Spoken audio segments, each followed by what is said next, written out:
So which is it? Is it a pre-tribulation or a post-tribulation rescue of God's people? Some of you are going, pre-trib, post-trib, what's that? Does Jesus come at the beginning of the tribulation or time of trouble like there never was, or does he come at the end of it? Different people say different things. Would it surprise you if I go to history now? Let's go back. What did the early church teach? I get this mostly from a book called The Blessed Hope by George E. Ladd. Here's what we have. In the early church, the believers believed there was an Antichrist that would arise. There would be a time of tribulation and plagues. Nobody knew how long that time of tribulation and plagues would be.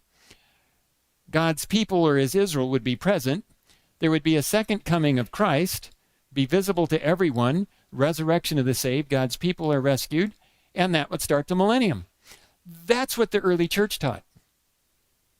The Reformers taught almost the same thing. They had identified the Antichrist system as the papacy. That's why they were getting burned at the stake, etc. The papacy didn't appreciate that.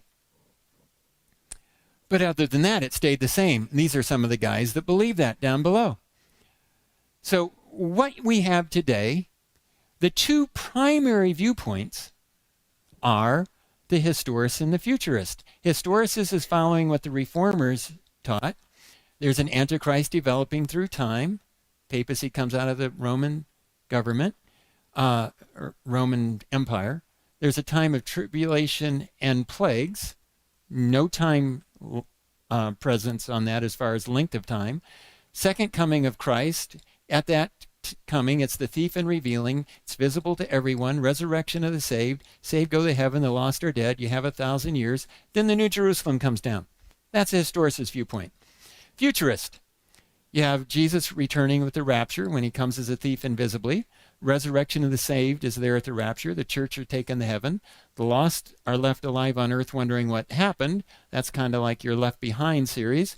Antichrist rises in power in the vacuum after the Christians are taken away. There's tribulation and plagues. And this is all happening for 7 years, and the plagues are towards the latter half of the 7 years. At the end of the 7 years, you have the revealing where Jesus comes visible. Jesus and the church return to the earth and reign on earth for 1,000 years. And at the end of it, the New Jerusalem comes down. So we end up at a similar point. But in between, it's quite different. Now, we're going to compare them and see which one fits. But don't ever believe that one is right and one is wrong. They both can't be right, but they could both be wrong. All right? So if neither of them is right, we're going to go looking for something else.